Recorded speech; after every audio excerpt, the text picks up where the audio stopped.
What's up, everyone? It's yours truly, sports anchor Devin J. Martin. Welcome into the show for your sports here on the shore, the Delmarva Sports Insider. You see, it's just me tonight. Sports director Brandon Bossert has the night off, so we've got a special single edition of DSI. We've got a lot of sports to talk about tonight. So let's go over what I got in store for you tonight. Two big soccer matches from this week. Sussex Academy shows they are the team to beat in Division II, once again on the boys' side. And a fantastic showdown between two unbeaten girls teams in the Bay side. Plus, we got to look at our top plays from the week and our WMDT Sports Athlete of the Week. All of that is coming to you for the next 30-plus minutes. Now, we begin tonight with a heavyweight matchup up in the 3A. Sussex Central has been one of the top teams from the opening kickoff in Delaware, but Cape Henlopen was out to show that they can hang with the Vikings. Now, the Vikings, they were able to put it on Sussex Central last year, taking them out in the playoffs. Central, though, they were plenty good against the Vikings at their home tonight. Vikings knocking on the door of Cape's house. Central hands off the ball, and here comes William Harmon. He runs it in for the rushing touchdown. Central goes up on Cape 21-7. Now, the Golden Knights with the ball back after Cape couldn't convert on the 5. Pass off to Harmon again, and we get the same results. Touchdown. Cape getting the kick return, and here comes Jaden Messick. You're going to see that shortly. He needs to do something to get the Vikings back in this game. He is going to do that, just that. He shakes the defender, and he keeps going, and he's going, and he's going. But he gets stopped around the 45-yard line. So the Vikings finally have some good offensive plays look for them in this quarter. On the 1-yard line, they get the pass off to Quadrell Richards, and he scores for Cape.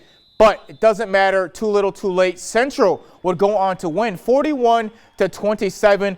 Looks like Central got the revenge from last year when Cape knocked them out of the playoffs at home in Georgetown in the second round of the Division, the 3A playoffs. But we're going to see if this is still a repeat of last year, because Central took down Cape in the regular season before falling to them in the playoffs. So we'll see what happens if they meet up again in the playoffs in the 3A now. We're going to head down to the 2A. All of District 3 squads took the field tonight. First, let's start in Delmar. The Wildcats hosting Lake Forest. This one was a defensive clinic. Neither offenses could find their way into the end zone in the first half. Both defenses held strong, subscribing to the bend but not break policy that a lot of NFL teams play by these days. Now, they gave up some yards, not a lot of points. Touchdowns were at a premium until Khalid Schofield would break free. He had himself a day. That run was from 28 yards out. He put Delmar on the board as well in the third quarter. But the Spartans, they return fire quickly. Jackson Parsons shuffles it out to Demarion Russ, who shows off his foot speed. Wide open grass, too fast for the defense to catch him from behind. So it's a tie game at 7.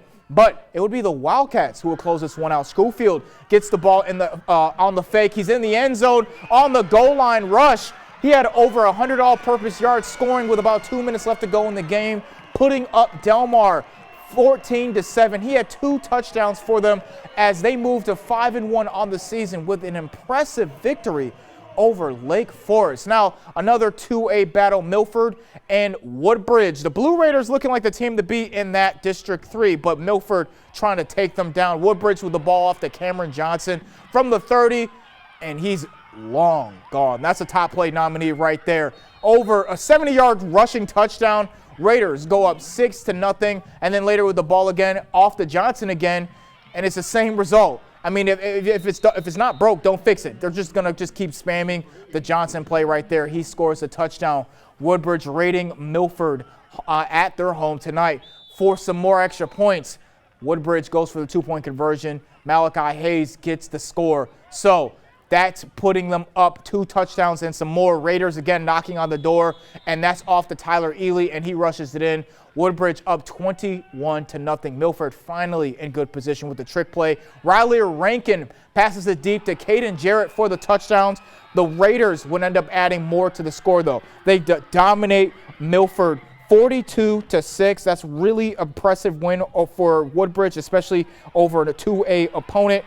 Woodbridge, again, looking like one of the best teams, if not the best team in that District 3 in the 2A. Now, let's go up to Georgetown, Sussex Tech, another team that's been very good this year in the 2A. They were facing off against Concord from a different district. The Ravens needed an easy win facing a winless Concord team. The Ravens do take advantage, though. Isaiah Jones finds the open hole, and he's in for 6. The Concord defense had no answer at all for the Ravens' rushing attack. Concord's giving up 30 points a game this year, so Sussex Tech definitely had the advantage, and they would take advantage. But the offense for Concord has also been a struggle. They were moving the ball down the field, though. In the red zone, though, the pass is open in the flats, and he makes a run for it. He's pushed out of bounds right into the ref, but they couldn't capitalize. That was a 4th and goal right there. Ravens getting the stop. Concord only averaging 3 points a game. Sussex Tech wouldn't let them score. Ravens dominating in every fashion. With that touchdown, Kyle Thompson makes it 14-0. He takes it outside, and he runs it in. The Ravens would also go up 27, as much by 27-0 in the first half, and they would end up shutting out Concord 41-0.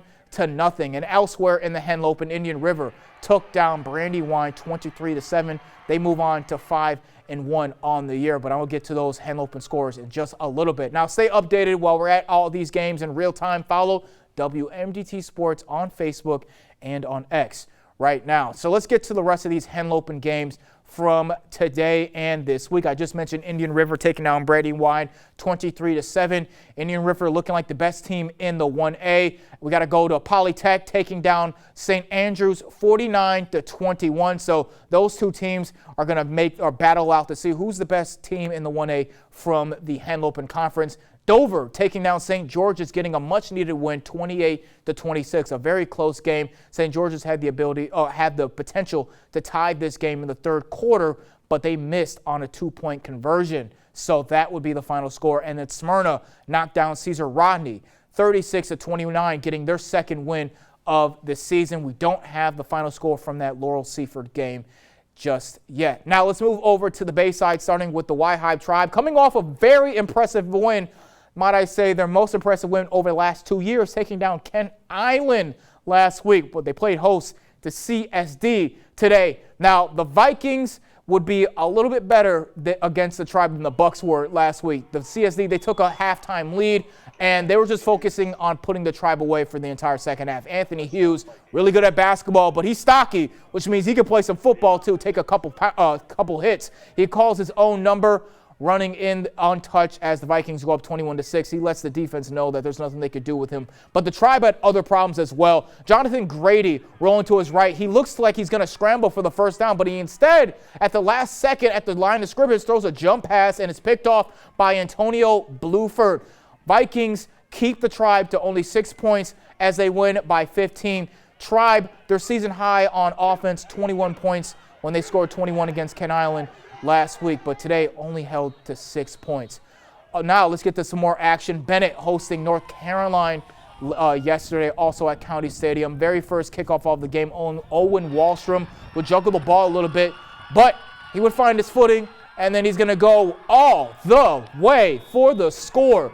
What a way to start the game for the Bulldogs. Corey Bunce out of the pocket. He finds Derek Jones, and Jones gets the reception, and he is in for the touchdown. 14-0. The Clippers are down, but they respond. Zakai Smolin at QB gets the call, takes it to the house on his own back, and the score is 14-6. Bulldogs answer. Here's Jones with another wide open score. North Carolina goes up 21-6. That's the score at halftime. Clippers need a touchdown to get back into this game. Smolin rushes it in. That made it 21-12. Liam Nelson with the fake handoff. He passes it to Smolin. Clippers still on the comeback. That makes the score 21-19. This is reminiscent of their game against Parkside a couple weeks ago when they had a big comeback, especially in the second half over the Rams. Now, Smolin looks like he's going to run it in, but he passes it to Jamarian Stevens. And touchdown, 2-point conversion for padding. Bennett wins a comeback victory over North Carolina, 27-21. Now to some other Bayside football games from this week. Parkside taking down Easton, 37-30. Easton at the beginning of the year looking like the best team in the Bayside North and looking like the second best team overall in the Bayside, but they've had quite a couple losses over the past few weeks, obviously losing to Decatur and then losing to the Rams, 37-30. Great win for Parkside. Colonel Richardson dominating Snow Hill, 43-6.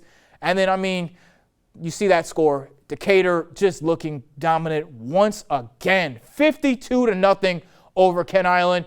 And then finally tomorrow, Queen Anne's will be playing host to Kent County. So that is it for the A block. We're calling our first time out, but when we return, two unbeatens battling for Bayside soccer supremacy, that and more when the Delmarva Sports Insider returns.